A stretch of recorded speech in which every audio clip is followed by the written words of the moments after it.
24강 마지막 강의인데요. 물론 이제 25강이 전반적인 이제 모의 테스트 한번 보겠지만, 자, 이번도 이론편을 1, 2로 나누고요. 그리고 문제풀이 편. 전체적으로 24강은 세 가지 강의로 되어 있습니다. 환율 얘기입니다. 그리고 이제 다음 강의에서는 정책 얘기로 이제 갈 건데, 이번 시간에는 이 환율이 뭐냐? 그걸 이해하고요. 드디어 이제 하나의 시장이 나왔죠. 외환시장. 우리가 생산물 시장, 노동 시장, 화폐 시장은 연결을 해봤어요. 이제 이론편 2에서는 이 외환 시장까지 연결해서 한번 살펴볼 건데요. 이번 시간에 이제 외환 시장에 대한 거를 배울 겁니다. 주로 원화를 기준으로 배울 건데 외환이니까 외환 수요, 외환 공급 이렇게 봐도 되고요. 원화로 볼 겁니다. 보긴 보는데 제가 외환으로 바꿔서도 이제 잠깐 설명은 해드리겠습니다. 그리고 마지막에 환율 변화가 왜 일어나느냐? 그 원인, 그러니까 외환시장의 수요와 공급에 영향을 미치는 원인이 뭐냐? 그거를 이제 이자율 평가설과 구매력 평가설 이 두 가지로 나눠서 이해를 해보도록 하겠습니다. 이 환율과 관한 이제 본격적인 논의는 이걸 바탕으로 두 번째 편에서 다뤄보겠습니다. 자, 하나씩 출발해 보죠. 자, 환율이 뭐예요? 이렇게 얘기를 하면, 간단하게 얘기하면 두 나라가 있을 거예요. 각 나라가 쓰는 통화가 있을 거 아니에요. 통화 곧 화폐를 얘기하는 겁니다. 화폐. 이거의 교환 비율이에요. 몇 대 몇으로 교환되느냐? 그러니까 국가 간 화폐가 거래되는 외환, 외국의 화폐 시장에서 거래되는 화폐의 두 가격이다. 그러니까 쉽게 말하면 두 나라 화폐가 교환되는 비율이다. 우리가 뭐 1달러에 2,000원으로 교환이 됩니다. 너무 어려운 얘기 아니죠? 간단한 거예요. 그러니까 이게 아주 간단한 포인트입니다. 화폐가 거래되는 외환시장에서 거래되는 화폐의 가격, 거래되는 화폐의 가격이다. 자, 조금 하면서 제가 쉽게 설명을 해드릴 겁니다. 자, 이제 두 번째는 그럼 환율을 표시하는 방법이에요. 두 가지가 있습니다. 미국식이 있고 유럽식이 있는데요. 보통의 나라, 많은 나라는 우리나라를 포함해서 대부분의 나라는 미국식으로 합니다. 미국식을 뭐라고 얘기를 하냐면 직접 표시법이다. 혹은 자국 통화 표시법이다. 유럽식을 간접 표시법 혹은 외국 통화 표시법인데 아주 간단한 겁니다. 우리나라는 이걸 쓰고 있어요. 자국 통화. 그러니까 예를 들어서 이런 거죠. 1달러에 우리나라 돈으로 얼마입니까? 예, 1,000원입니다. 그러니까 우리나라 돈으로 표시를 하는 거예요. 그럴 때 분모를 쓴다 그러면 달러분의 원화, 달러화 분의. 그러니까 제가 분수 얘기할 때 설명을 드렸죠. 분자를 나타내고 싶은 것이다. 얘는 기준이에요. 분모에 있는 건. 그래서 외국 화폐, 외국 통화를 자국 화폐로 표시하는 건데 교환. 우리나라도 채택하고 있는 게 바로 요겁니다. 그래서 앞으로는 환율 이러면 여러분은 자동으로 자국 통화 표시법이다. 이렇게 이해를 두셔야 돼요. 분모에 달러가 있고 분자에 원화가 있는 거예요. 여기 이제 달러 표시죠. 여기 원화 표시고 그래서 1달러에 1200원 이렇게 해서 결국은 우리가 환율이 얼마야 이러면 1달러 뭐 이런 말을 잘 안 쓰고 1200원이야 1300원이야 이렇게 얘기하잖아요. 자국 통화로 표시를 하는 거예요. 그때 그 기준은 달러분의 원화예요. 달러분의 원화. 자, 유럽식은 반대입니다. 외국 화폐로 표시하는 거예요. 그러니까 뭐 이걸 거꾸로 얘기하면 되는 거니까. 자, 이 환율을 통해서 가치를 비교할 수 있죠. 이게 비교가 가능하다. 하나의 돈으로 그러니까 동일한 화폐 단위로 환산을 시켜주잖아요. 그러니까 N과 원의 비교를 한다 그러면 이거는 상품을 따지면 몇 N짜리고 이건 몇 원짜리야. 그러면 누가 더 큰 거야? 이걸 중간으로 전부 다 달러로 환산하면 비교할 수 있잖아요. 그런 역할을 해주는 게 환율이다. 자, 이제 비교 그 종류까지도 여러분이 이해했어요. 정의와 종류. 자, 이제는 퀴즈 문제 하나 풀고 가죠. 환율이 뭐예요? 아니, 가장 알맞은 거 고르래요. 두 나라 통화의 교환 비율이다. 이렇게 가져가야 되겠죠. 그냥 간단하게. 퀴즈 45문은 3번이 되겠습니다. 자, 이건 아주 간단한 문제고요. 자, 이제 요걸 이제 순서대로 올 건데 뭐 이걸 외우고 이렇게 할 건 아니에요. 이제 여러분 이제 간단하게 표시해 볼게요. 자, 2달러인 미국 상품을 원화로 환산해 보자. 근데 환율을 그럼 봐야 돼요. 환율이 달러당 1달러에 1,000원이래. 근데 미국에서 이게 2달러에 거래되고 있는 거예요. 그럼 원화로는 얼마예요? 1달러에 1,000원이니까 2,000원이죠. 곱하기 2 하면 돼요. 원화로는 2,000원입니다. 2달러짜리는 너무 쉽죠. 반대로 5만 원인 한국 상품을 달러로 바꾸면 얼마예요? 그러면 1달러에 1,000원입니다. 그러면 5만 원은 달러로 바꾸면 얼마입니까? 1,000원은 1달러가 되는데 5만 원은 달러로 바꾸면 50달러가 되겠죠. 뭐 이런 거는 물론 수학적으로 한다 그러면 1달러는 1,000원이 비례식 1,000원입니다. 그러면 X달러는 5만 원입니다. 그러면 내향 곱하기 외향을 한다 그러면 쉽게 되는 거죠. 수학적으로는. 그러나 뭐 수학 이런 비례식을 안 쓰더라도 그냥 상식적으로 따져보면 되죠. 1달러에 1,000원이에요. 그럼 5만 원은 몇 달러예요? 생각해 보면 되죠. 아, 이게 만 원, 그러니까 1,000원을 5만 원 만들면 얼마를 곱하면 되지? 50을 곱하면 되잖아요. 그럼 50달러. 이렇게. 자, 이거는 아무것도 아니죠. 우리가 일상에서 늘 하는 거죠. 네, 아무것도 아니에요. 자, 두 번째 얘기로 가보죠. 상대 가격이라는, 상대란 말은 항상 비교한다는 얘기예요. 그래서 요거 지금 나누기 표시가 돼 있잖아요. 그러니까 요게 분모에 있는 거고, 요게 분자에 있는 거죠. 제가 늘 말씀드리는 건 분자에 있는 게 나타내고 싶은 거예요. 아무 얘기도 아니고, 사과 한 개의 가격이 1,000원입니다. 키위 한 개에는 500원입니다. 라고 했을 때, 사과의 상대 가격, 상대니까 이건 비교하는 겁니다. 키위로 표시하면 몇 개입니까? 이런 얘기죠. 그러니까 사과가 지금 1,000원을 하니까 키위는 500원 하니까 사과를 키위로 비교를 한다 그러면 두 개 정도의 가치가 있는 거네. 뭐 이것도 너무 쉬운 거죠. 그러니까 다른 상품의 가격이 500원이 되죠. 500원분의 사과, 해당 상품의 가격이 사과의 상대 가격이니까 1,000원이 되는 거예요. 그럼 이거 2로 나눠지잖아. 500분의 1,000원이니까 2. 아, 사과의 상대 가격은 키위로 얘기하면 두 개 정도의 가치가 있는 거구나. 비교해서 키위와 비교할 때 어느 정도의 가치가 있습니까? 이것도 아무것도 아니에요. 뭐 이런 건 너무 간단한 얘기 드립니다. 자, 그런데 이제 천천히 가지고 이제 환율 얘기가 나와요. 이제 조금씩 이해를 해보자라는 거예요.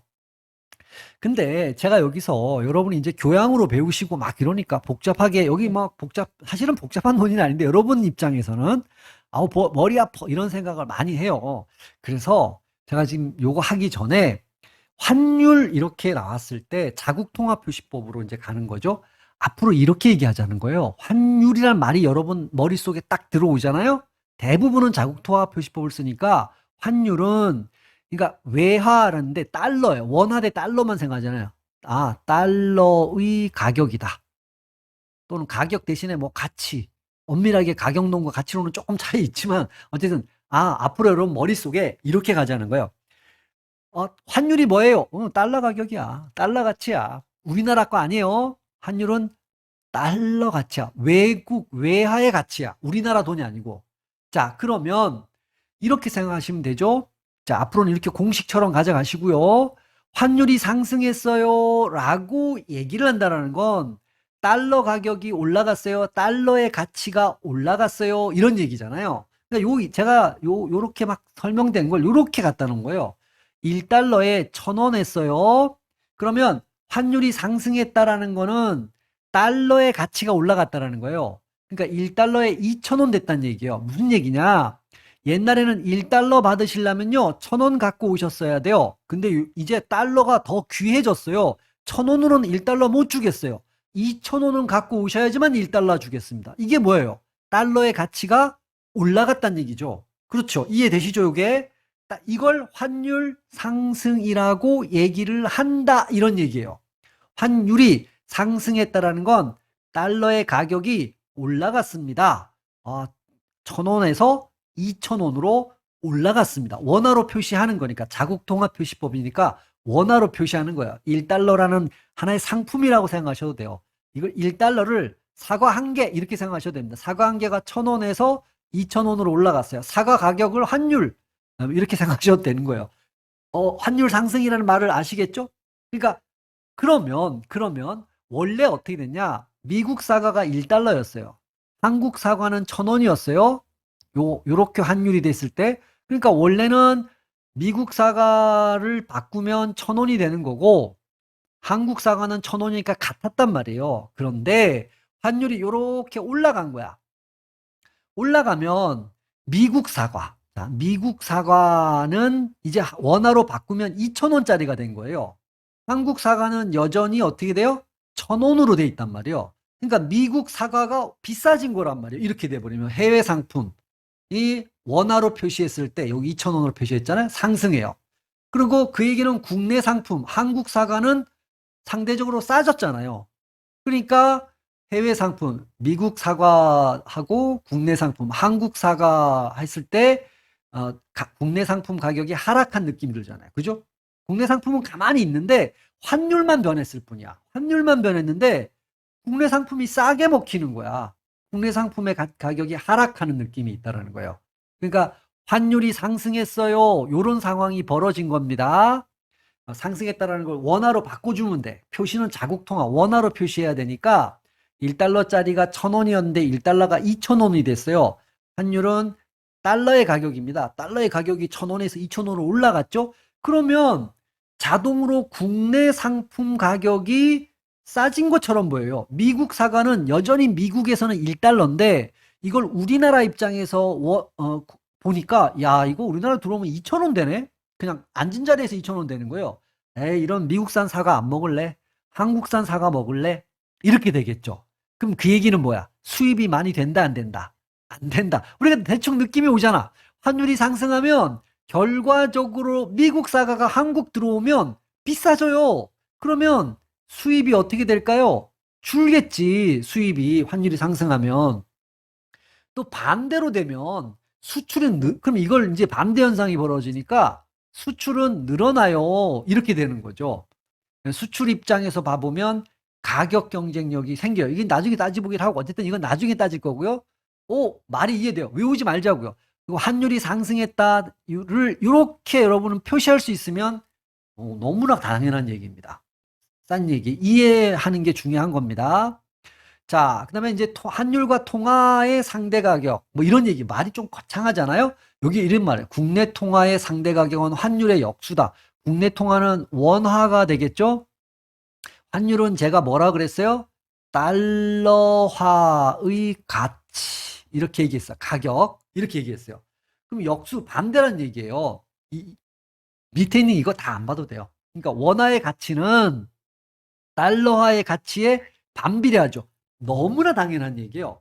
원화 가치가 올라가면 달러화 가치는 당연히 뭐예요? 내려간다는 얘기예요. 무슨 얘기냐면 자, 외환 시장을 제가 쉽게 한번 그려볼게요. 외환 시장을 딱 들어가면 딱 두 가지 상품이 있다고 쳐보죠. 여기에 원화가 있어요. 원화. 이제는 원화와 달러를 상품으로 보셔야 돼요. 여기 달러화가 있어요. 이게 외화죠?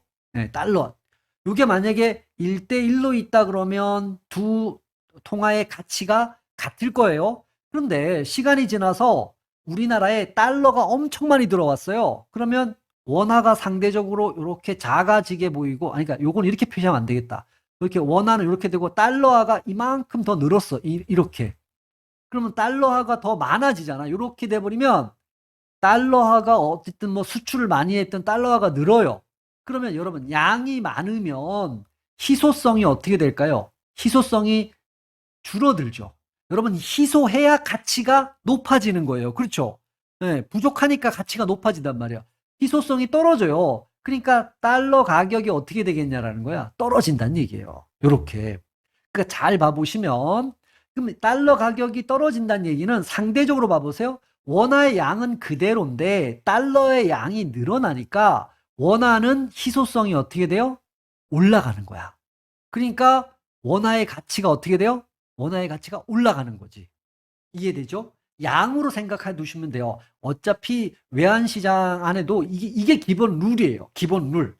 달러가 들어와, 달러가 늘어났어, 줄어들었어. 원화가 늘어났어, 상대적인 겁니다. 항상.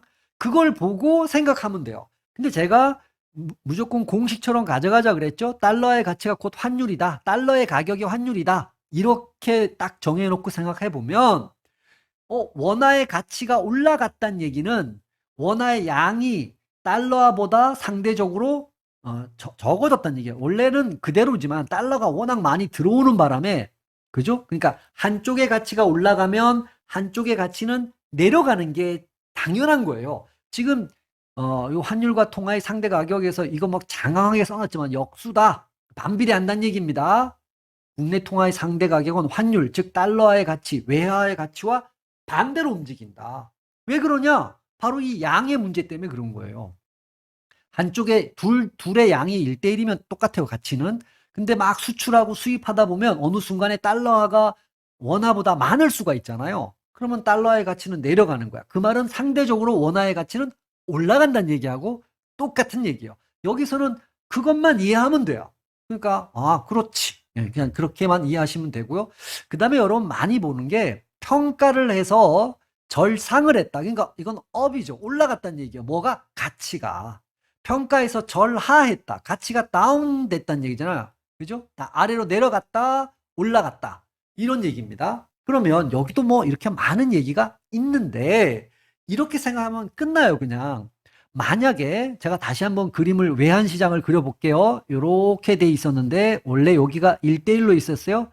달러, 원 이렇게 이게 1대1로 원래는 있었다 쳐요. 그런데 갑자기 수출이 엄청나게 됐어요. 수출이. 그러면 물건은 해외로 가지만 그 대금인 달러는 우리나라 외환시장으로 들어오겠죠?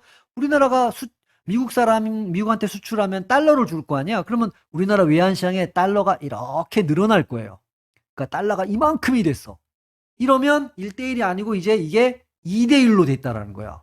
그러면 여러분 원화가 상대적으로 어떻게 돼요? 희소해졌죠. 달러보다 양이 적어졌잖아요. 그러면 원화 가치가 어떻게 되죠? 올라가.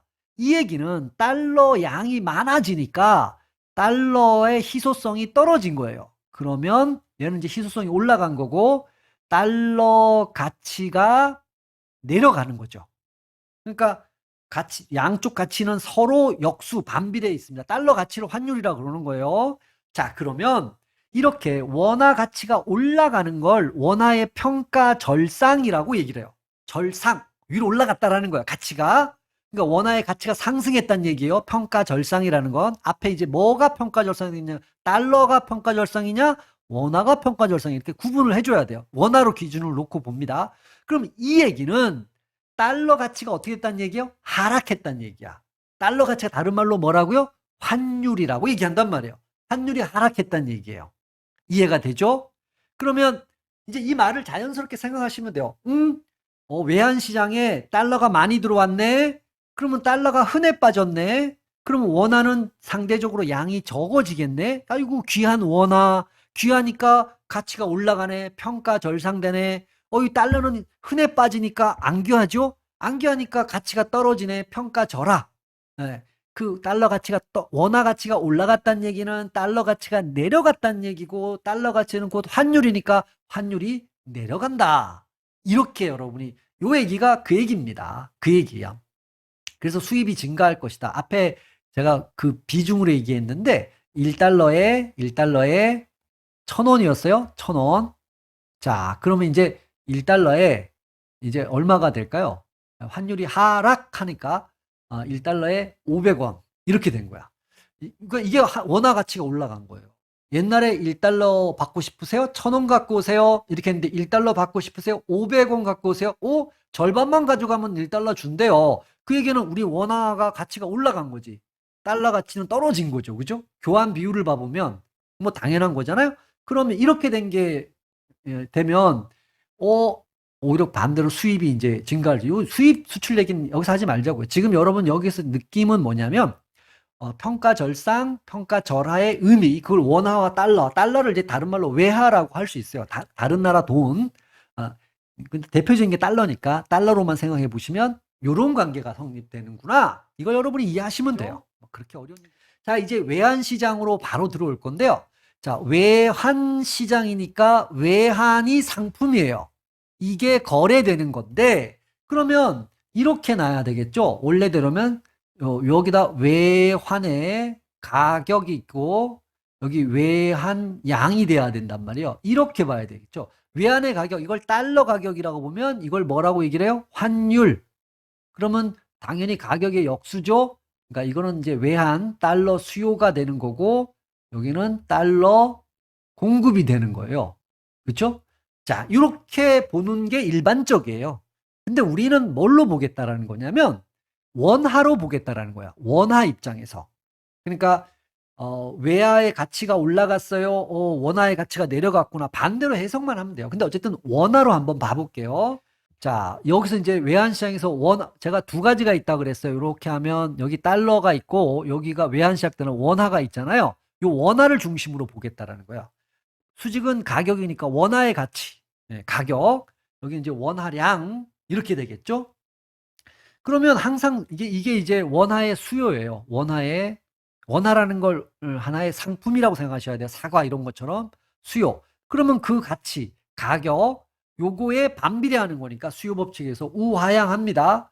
음의 관계를 성립하는 거예요. 이거는 불변이에요. 불변. 당연히. 자, 그러면 이제 요거는 환율의 역수다 이렇게 돼 있다라는 건 환율이라는 건 외환 가치를 얘기하는 거죠. 여기 외환. 요렇게도 많이 그립니다. 저는 이제 요렇게 보여드릴 건데, 자, 천천히 한번 상황을 만들어 보죠. 원화 가치가 상승했습니다. 출발이 이거예요. 그러면 원화 가치가 상승했다라는 건 달러 가치가 어떻게 됐다는 얘기예요? 하락했다는 얘기가 자동으로 성립하는 거잖아요. 그렇죠? 근데 달러 가치의 다른 말이 뭐예요? 환율이죠. 그러니까 환율이 하락했습니다. 같은 말이에요. 요게 하락했습니다. 그러면 우리가 앞에서도 살짝 배웠지만 어떤 일이 벌어졌냐면 1달러에 1000원이었는데요. 이제 1달러에 500원입니다. 그러면 1달러의 가치가 1000원에서 500원으로 원화로 표시했을 때 절반으로 가치가 어떻게 된 거야? 떨어진 거죠. 달러의 가치가 절반으로 떨어진 거야. 달러의 가치는 환율이야. 그럼 이걸 가지고 뭐라 그러냐? 환율이 하락했다. 이 얘기를 거꾸로 얘기하면 옛날에는 1000원을 가져가야 1달러를 줬는데요. 이제는 500원만 가져가도 1달러를 줘요. 우리나라 돈의 가치가 올라갔다는 얘기죠. 그렇죠? 그러니까 이런 걸로 자꾸 생각해 보시면, 자, 요 상황이 벌어진 거예요. 요거는 요렇게 벌어진 겁니다. 그러면 국내 상품, 뭐 자산도 괜찮아요. 주식 이런 거 괜찮지만 상품의 가치가 증가한 것이다.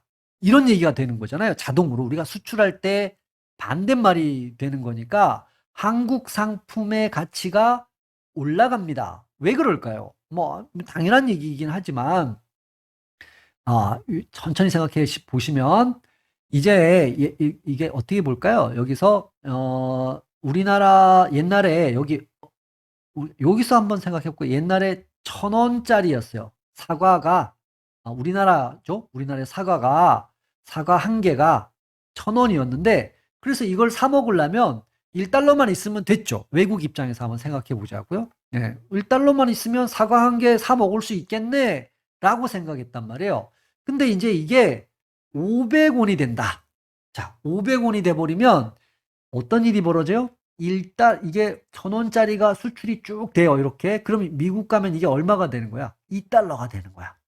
그쵸? 그러니까 맞잖아요? 지금 사과 1000원짜리가 옛날 같으면 1달러에 1000원 하면 미국으로 가면 1달러가 되겠죠. 달러로 표시를 하면. 그러니까 미국 사람은 1달러에 사 먹었잖아요. 근데 이제 달러가 1달러에 500원으로 되면 1000원짜리가 미국으로 쓱 가면 이제 몇 달러로 바뀌는 거야? 2달러로 바뀌는 거예요.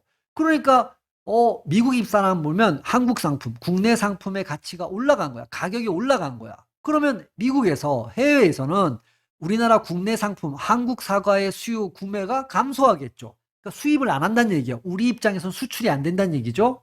그러니까 해외 통화의 원화로의 한전을 감소시킨다. 그러니까 이 말은 뭐냐면 구매가 감소한다는 얘기는 외국에서 수입을 줄인다는 얘기요. 그러니까 굳이 원화로 바꿀 필요가 없어지겠죠. 그러니까 원화 수요가 줄어듭니다. 이런 얘기죠.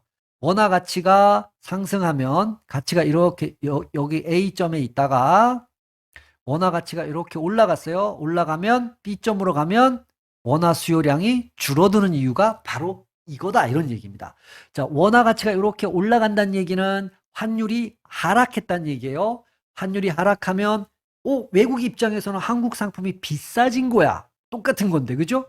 비싸지니까 내가 굳이 원화를 들고 가서 사올 필요가 없잖아요. 그러니까 미국 사람 입장에서는 달러를 들고 와서 원화로 바꿔서 그걸 산 다음에 자기 나라를 가져가서 이제 파는 거잖아요. 그러니까 원화를 바꿔야 돼. 원화 수요가 있어야 되는데 뭐 수입을 어차피 2개 할 거 1개밖에 안 한단 말이에요. 줄인다는 얘기예요. 미국 사람 입장에서는. 그러니까 외환 시장에서 원화 매입이 국내 통화라는 건 원화죠. 원화 매입을 이제 원화를 구입해서 사과를 사야 되니까 우리나라 사과를 그게 감소할 것이다. 뭐 과정은 이렇습니다. 근데 결론이 중요한 거죠. 결론을 내면 여러분이 요 말을 딱 들었을 때 원화 가치가 상승했어요. 환율이 하락했어요. 이 말을 들어야 돼요. 그러면 요 상황을 만들라는 얘기예요. 이 일이 벌어졌구나. 그러면 어떻게 되는 거냐면 국내 상품의 가치가 늘어났습니다. 이런 얘기가 돼요. 그러면 우리나라 거 안 사겠네. 그럼 원화 매입이 감소하겠죠. 원화가 필요 없죠.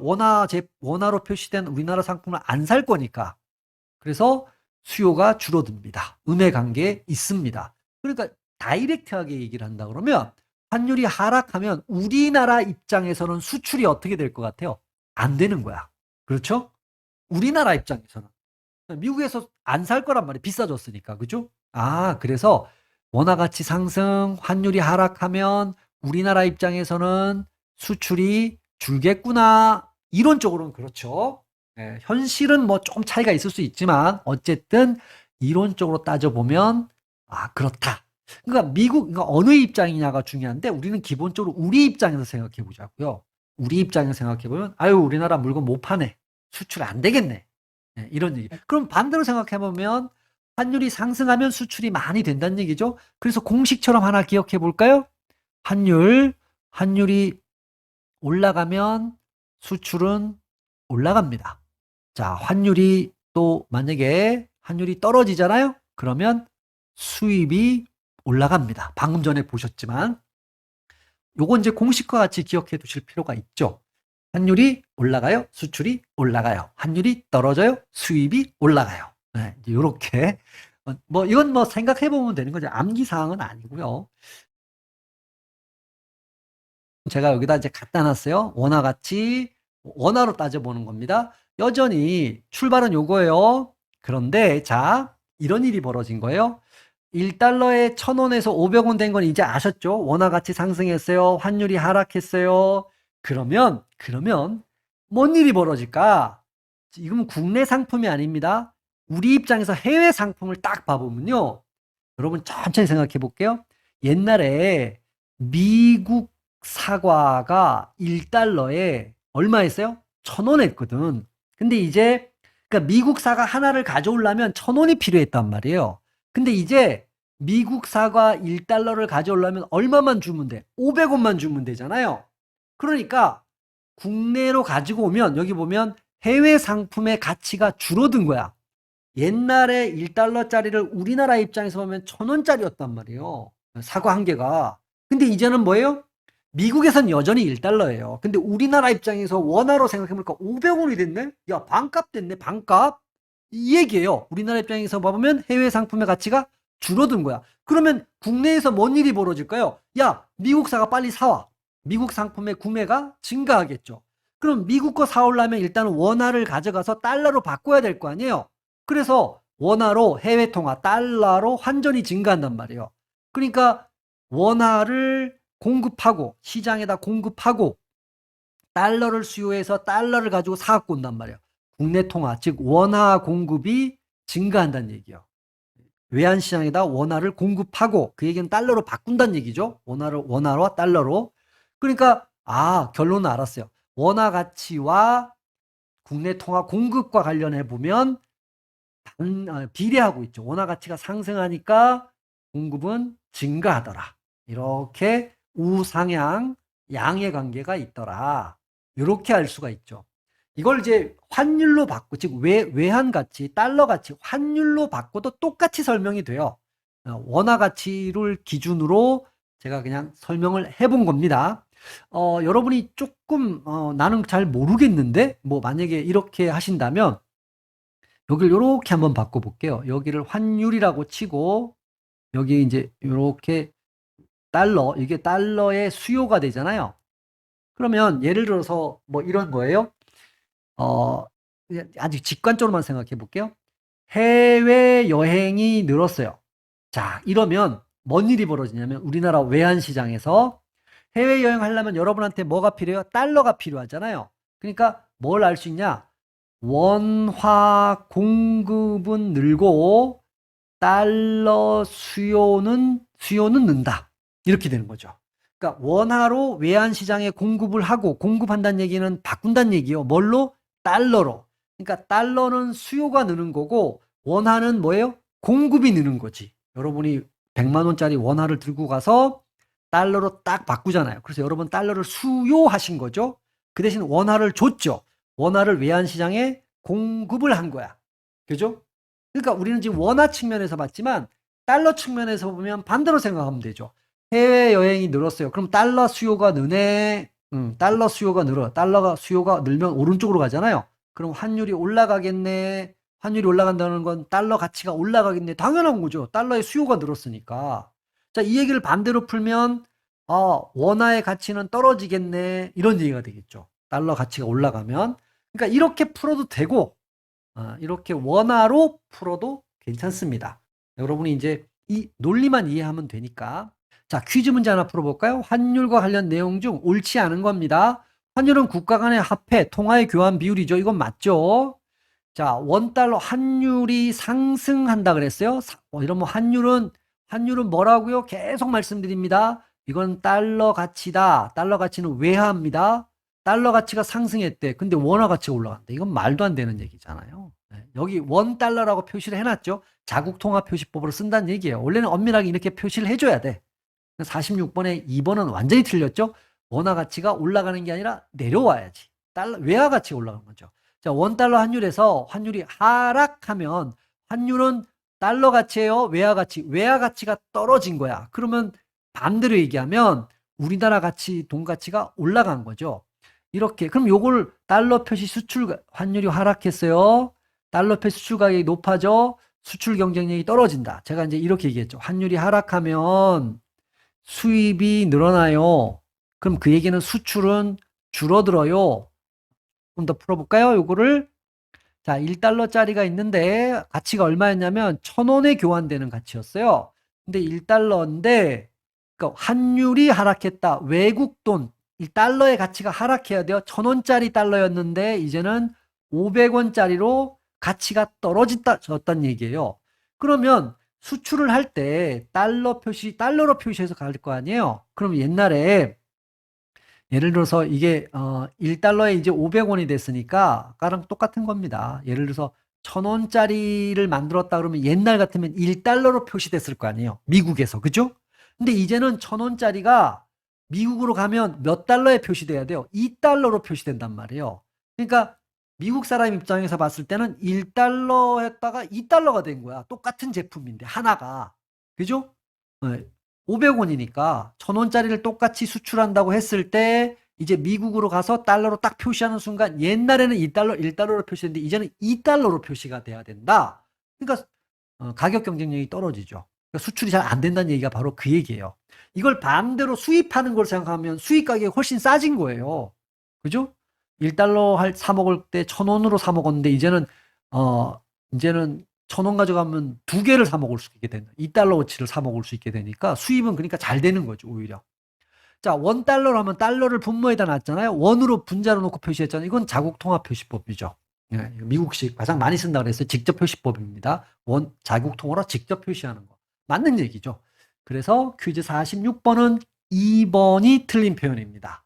자, 그러면 여기 이제 여기 수요가 있고 공급이 있고 수요가 있어요.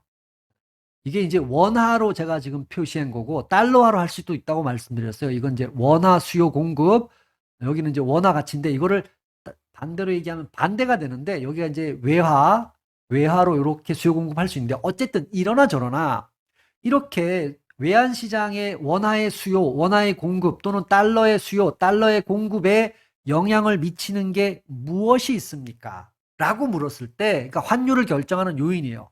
단기적인 겁니다. 단기적. 이게 이자율 평가설이라는 거예요. 이자율이 중요하다. 이거는 자산 접근이에요. 자산은 제가 그냥 느낌상 재산과 같아라고 설명을 했잖아요. 그러니까 여기서 말하는 거는 자본 거래한다는 얘기예요. 뭐가 있죠? 예를 들어서 뭐 주식, 채권 이런 것도 되고요. 뭐 은행 저축 이런 것도 생각해요. 이거 이자율 평가서는 단기라고 하는 거는 굉장히 짧은 기간에 이 일이 벌어져요. 자, 미국에 A 은행이 있다고 쳐요. 자, 한국에 아주 단순화 시켜보죠. B 은행이 있다고 쳐요. 그러면 은행에 저축을 하잖아요. 저축하는 어떤 상품이 있다고 쳐요. 저축 상품이 있어요. 한국은 5% 준대요. 이자율이. 근데 미국은 10% 준대요. 10%. 그러면 어떤 일이 벌어지냐면 한국은행, B은행이 넣는 게 아니라 이거를 미국의 A은행에다가 집어넣을 거예요. 돈이 순식간에 넘어갈 거예요. 그렇죠? 이자율. 이자율이 2배 높으니까. 그러니까 이 이자율 평가설은 그러면 뭐예요? 외환시장에서 달러로 바꾸겠죠. 달러 수요는 늘고 원화 공급은 늘겠죠. 여기에 이제 외환시장이 있다 그러면. 그래서 달러를 이쪽으로 가져가려고 해외여행 갈 때랑 똑같은 일이 벌어진다는 얘기예요. 그래서 외환시장의 원화 수요와 원화 공급, 달러 수요와 달러 공급에 영향을 줍니다. 그러면 이 상태로 한번 봐보면 원화의 공급은 늘고 달러의 수요는 늘은 거죠. 그죠? 원화 공급이 는다는 얘기는 달러 수요가 는다는 얘기예요. 수요 공급이 위치가 바뀌죠. 그 일이 벌어지는 거예요. 원화의 공급이 요거잖아요. 예, 공급이 늘면 원화 양이 많아지는 거니까 원화 가치가 떨어지는 거죠. 그렇죠? 원화 가치가 떨어지는 거고 외환으로 보면 외환의 수요가 느는 거니까 환율은 올라가요. 원화의 가치가 올라가니까 아니 원화의 공급이 느니까 원화의 가치가 떨어져요. 원화의 가치가 떨어진다는 건 달러의 가치가 올라간다는 얘기죠. 달러의 가치를 환율이라 그래요. 환율은 상승합니다. 자, 이건 자본거래 측면에서 화폐로 자산을 구매하기 위해서 구매할 때 핵심이 뭐예요? 이자율이야. 여기 제어와 서비스 거래가 아닌 제어와 서비스 거래에 방점을 두는 게 조금 이따가 볼 우리가 구매력 평가라는 거예요.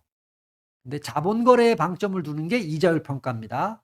자, 그러면 우리가 해외 미국 은행에다가 지금 투자한 거잖아요. 미국 A은행에다가 투자해서 얻을 수 있는 기대 수익률은 해외 이자율 몇 프로요? 10% 돼요. 문제는 여기에 환율이 들어간다는 얘기예요. Y. 여기에서 돈을 2억 달러를 벌었어요. 달러입니다. 그러면 이걸 다시 원화로 바꿔서 내가 한국에 가져와 쓸 거 아니에요. 그러니까 해외 투자하는 건 항상 무슨 변수를 고려해야 되냐면 환율이에요. 어차피 그걸 우리나라 외환시장에서 원화로 바꿀 거거든. 그러니까 두 가지가 중요하다는 얘기죠. 그러니까 해외 자산의 이자율이 높을수록 얘가 높을수록 해외 투자의 기대 수익률은 당연히 높아지죠. 그렇죠? 10%보다 20%일 때가 훨씬 더 수익 기대 수익률이 높을 겁니다. 자, 환율이 높을수록 원화로 환산한 수익이 커진다. 자, 여기서 중요한 건 이제 환율은 높을수록 기대 수익률이 높다. 자, 왜 그럴까? 여러분 다시 한번 또 연습해 보죠. 환율이 상승했다는 얘기잖아요. 그럼 이런 일이 벌어진 거죠. 1달러에 이 얘기는 달러 가치가 커졌다는 얘기예요. 그럼 1달러에 1,000원 했어요. 아, 이제 가치가 1달러에 1,000원짜리예요. 달러 가격이 올라갔다는 얘기예요. 그럼 1달러에 2,000원이 됐다는 얘기예요. 요 얘기예요. 환율이 상승했다, 올라갔다라는 건 1,000원짜리가 2,000원짜리가 됐다는 거야. 1달러가. 그러면 똑같은 돈을 받아왔는데 원화로 환산하면 곱하기 2가 되잖아요. 그러니까 2억 달러를 갖고 오면 이제 1,000원일 때보다 2배 더 많이 버는 꼴이 되는 거야. 그러니까 우리가 여기 결론에서 중요한 건 자, 해외 투자에 따른 기대 수익률은 올라가요. 언제? 해외 이자율이 올라갈 때, 또 하나 환율이 올라갈 때. 그죠? 환율이 높을수록, 예. 요건 너무 간단한 공식이잖아요. 그쵸? 환율이 높고 해외 이자율이 높으면 우리나라에 넣어놓는 것보다 외국에다가 넣는. 근데 여기에 기대자를 왜 집어넣냐면 내가 투자했다가 나중에 바꿀 시점은 미래잖아요. 그러니까 예상이란 얘기예요. 예상. 이건 기대라는 의미는 예상했을 때 요 시점에서 내가 바꿀 건데 환전을 할 건데 환율이 높아질 거야. 뭐 이런 얘기죠. 물론 망할 수도 있어요. 그래서 돈을 충분히 이자율 높아서 벌고 환율이 그때 폭망해 갖고 확 떨어져 갖고 환율 원화로 바꾸니까 오히려 마이너스일 수도 있어요. 자, 그래서 이자율 평가설의 제일 중요한 말은 단기적인 현상이다라는 거, 이건 자산접근법이라는 거, 즉 자본거래, 재화거래가 아니라 무역이 아니라 자본거래, 주식 사고 팔고 차익 남기고, 외국 주식 사고 차익 남기고. 여러분이 이제 여기 은행 얘기했지만 미국 뭐 애플의 주식을 미국 주식시장에 살 수 있잖아요. 살 수 있어요. 그러면 이제 달러로 바꿔갖고 샀겠죠. 그 다음에 이제 미국 주식시장에다 팔았어. 그럼 달러를 받았을 거 아니에요? 그 달러 갖고 환산을 해야 돼. 똑같은 일이 벌어지는 거예요. 그래서 주식의 기대 수익률은, 미국 주식의 기대 수익률은 미국의 이자율이라는 건 이제 미국 주식의 수익률이겠죠. 근데 그 또 하나 중요한 게 환율 변수다. 이 세 가지는 나란히 비례합니다. 자, 뭐 이건 이제 설명하는 거야. 해외 이자율이 상승하면 당연히 해외 기대 이자, 우리가 환율 얘기로 이제 어떻게 한다라는 거냐라는 거예요. 해외 자산 기대 수익률이 상승하잖아요. 좀 전에 설명드렸죠. 그러니까 사람들이 어떻게 할 거냐면 국내에서 해외 투자, 해외 은행에 이제 저금을 집어넣을 거예요. 그래서 외환 시장이 이렇게 있으면 원화를 갖고 와서 여기 달러가 있으면 달러 수요는 늘고 원화 공급은 느는 거예요. 지금부터 그 얘기할 거라는 거야. 내가 지금 이 돈을 갖고 미국 은행에다가 저축을 해야 되겠어. 그러면 원화 공급은 증가하겠죠? 왜냐하면 원화를 들고 와서 달러로 바꿔야 되니까. 자, 그러니까 원화의 외국 통화로의 환전이 증가한다. 그 얘기는 원화 공급 증가입니다. 자, 그 다음에 반대로 외국에서는 우리나라, 미국이 10%고 우리나라가 5%면 미국에서는 들어오겠어요? 안 들어오겠어요? 안 들어올 거란 말이에요. 그러니까 외국인 투자는 감소해. 그 얘기는 원화 수요는 감소한다는 얘기예요. 자, 여기가 이렇게 돼 있으면 원화 수요고요. 이게 원화 공급입니다. 자, 우리나라 사람은 미국에 투자를 많이 해야 돼. 왜? 해외 이자율이 올라갔으니까. 그러려면 원화를 들고 가서 달러로 바꿔야 돼. 원화 공급은 이렇게 늘어요. 근데 외국에서는 거꾸로 우리나라 돈으로 환전을 안 하지. 왜? 우리나라 돈 이자율이 5%밖에 안 되니까 굳이 돈을 원화로 바꿔서 한국에 있는 은행에다 넣어놓을 필요가 없잖아요. 그러니까 달러로 원화로는 안 바꾼다라는 거야. 외국 사람 입장에서는. 원화 수요는 감소합니다. 이렇게. 그러면 전반적으로 여기서 형성되잖아요. 요 가치가. 요게 원화 가치니까 원화 가치가 떨어졌죠? 원화 가치가 떨어졌다는 얘기는 왜 달러 가치가 올라갔다는 얘기예요. 달러 가치는 곧 환율이죠. 환율이 어떻게 됐다? 올라갔다는 얘기예요. 올라갔다. 뭐 그림으로 봐도 이해되지만 그냥 생각을 해보시면 돼요. 저하고 직관적으로 한번 생각 빨리 또 훈련해 보죠. 해외 이자율 올라갔어요. 나 원화 들고 가서 달러로 바꿔서 미국에다가 집어넣어야지. 이렇게 되죠. 그러면 원화가 많이 공급돼 있어요. 자, 외국 사람 입장에서는 아이고 재미없네. 한국 시장 안 들어갈 거야. 그러니까 원화로 바꿀 필요가 없는 거야. 그죠? 원화 수요가 없는 거죠. 원화로 바꿔주세요. 이렇게 할 필요가 없는 거죠.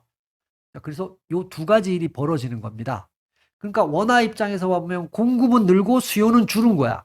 그죠? 살 사람은 줄고 팔 사람은 늘으니까 가격은 어떻게 돼요? 떨어지는 거죠. 원화 가치가 떨어진 거야. 원화 가치가 떨어졌다는 얘기는 달러 가치가 올라갔다는 얘기니까 달러 가치는 곧 환율이잖아요. 환율은 상승합니다. 자, 이해. 자, 국내 이자율이 올라가면 완전히 반대래요. 그래서 제가 설명은 안 드릴 거예요. 국내 이자율이 올라가면 원화 수요 증가하고 원화 공급 감소해서 원화 가치 올라간다. 환율은 하락한다. 이거는 조금 전에 제가 설명드린 거하고 완전히 반대예요. 국내 미국이 10%인데 우리나라는 국내가 20% 된대. 그럼 외국에서 국내에 투자하려고 원화로 바꿀 거예요. 원화 주세요. 빨리 달러 드릴 테니까.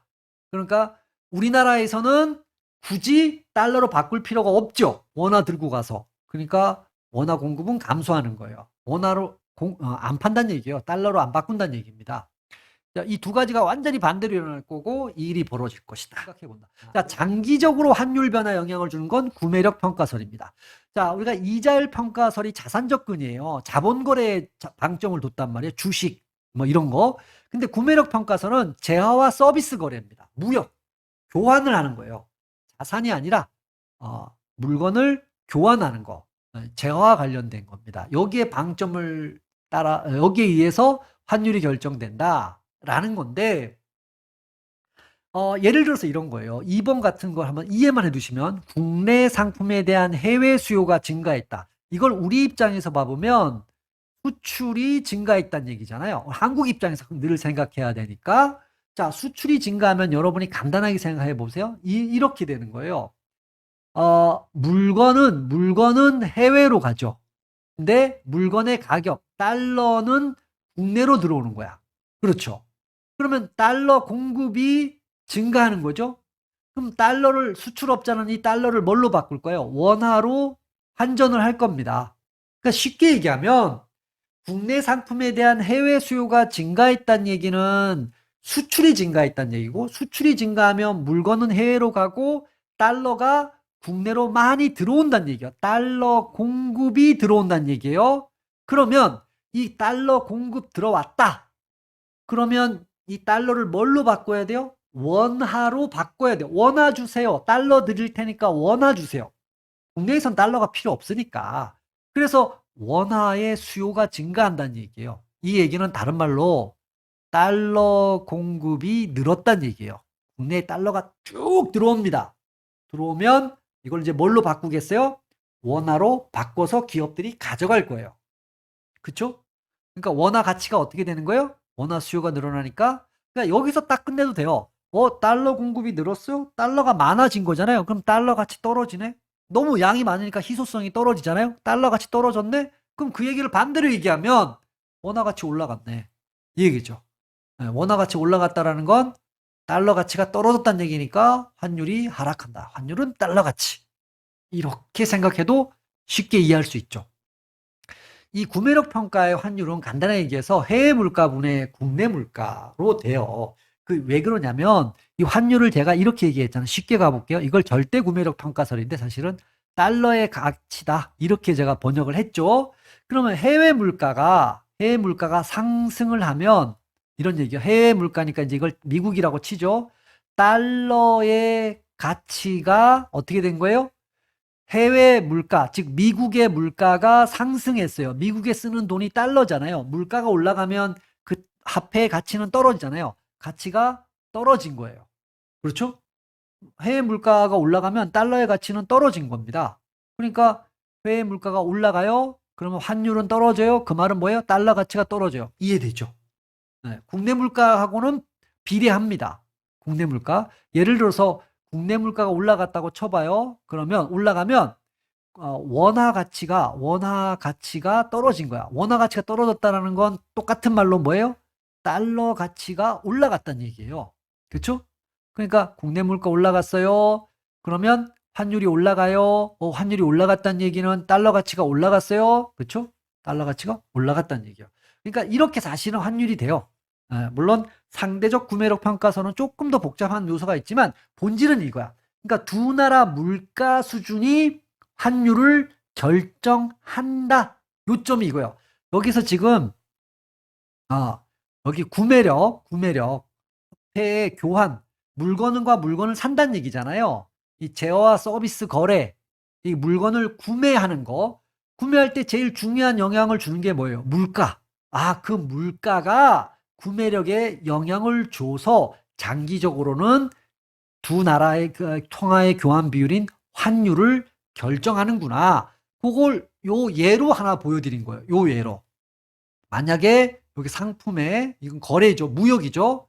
해외 수요 증가했어요. 수출 증가했네요. 달러 공급이 늘겠네요. 이건 반대로 한다 그랬어요. 원화 수요가 늘겠네요. 자, 그러면 어떻게 될까요? 공급이 늘면 달러의 공급이 달러는 흔해 빠지니까 달러 가치가 떨어져요. 달러 가치가 곧 환율입니다. 떨어졌어요. 환율이 하락합니다. 원화 가치는 완전히 반대로 해석하면 되는 거니까 이렇게 설명할 수 있어요. 재밌는 건 두 나라의 물가가 환율을 결정한다가 이제 구매력 평가설인데 한국 물가가 6% 상승하고 미국 물가가 3% 상승했어요. 그럼 원화의 구매력이 달러에 비해 3% 구매력이 더 떨어진 거잖아요. 원화 물가가 올라갔으니까. 그럼 원화 가치가 3% 절하 떨어졌다. 그러면 달러 가치가 3% 절상된 꼴이잖아요. 그러니까 환율이 더 올라간다. 국내 물가가 이만큼 올라가고 해외 물가는 요만큼 올라가면 환율은 비례적으로 더 올라간다. 뭐 이걸 계산할 필요는 없어요. 그래서 물가가 신축적으로 변동하기에 충분한 장기에 더 잘 설명이 되는 게 구매력 평가설이다. 물가 변동까지 변하려면 시간이 걸리니까. 그러나 이자율 평가설은 이자율 올라갔어? 바로 그냥 돈을 쏘면 그 자리에서 이루어지잖아요. 그러나 이제 이 물가가 충분히 변하고 그게 구매력에 반영이 되고 그러려면 시간이 필요하죠. 그런 의미에서 구매력 평가는 장기에 더 타당하다라는 겁니다. 이 구매력 평가서는 문제점, 한계점이 있는데요. 일단 장기적 추세는 적합하지만 단기 추세에는 설명이 부족합니다. 단기 추세는 주로 이자율 평가설이 설명을 잘해주고 있다는 건데, 또 하나가 뭐냐면 이 비교역제가 있어요. 구매력 하려면 두 나라 사이에 교역이 돼야 되잖아요. 무역제라고 볼 수 있죠. 교역하는 재화가 있는데 두 나라 사이에 교역이 안 되는 재화들이 있다는 얘기죠. 예를 들어서 어떤 게 있을까요? 예를 들어서 이발, 그러니까 미용, 뭐라 그럴까요? 미용사라고 해보죠. 미용사라 그러면 이제 머리 깎아주고 뭐 이런 거 가정을 해보죠. 근데 이 뭐 한국의 미용사가 미국 가서 거의 일하지 않잖아요. 따로따로 내는데 이 미용 가격은 물가에는 들어가 있단 말이에요. 각 나라에. 그런데 이거 두 나라엔 이거는 거래가 안 되죠. 그러니까 이 비교육제도 물가에는 반영이 돼. 그래서 이 비교육제가 있기 때문에 정확하게 이 물가를 가지고 환율을 따진다라는 건 조금 문제가 있을 수도 있다라는 측면이 있어요.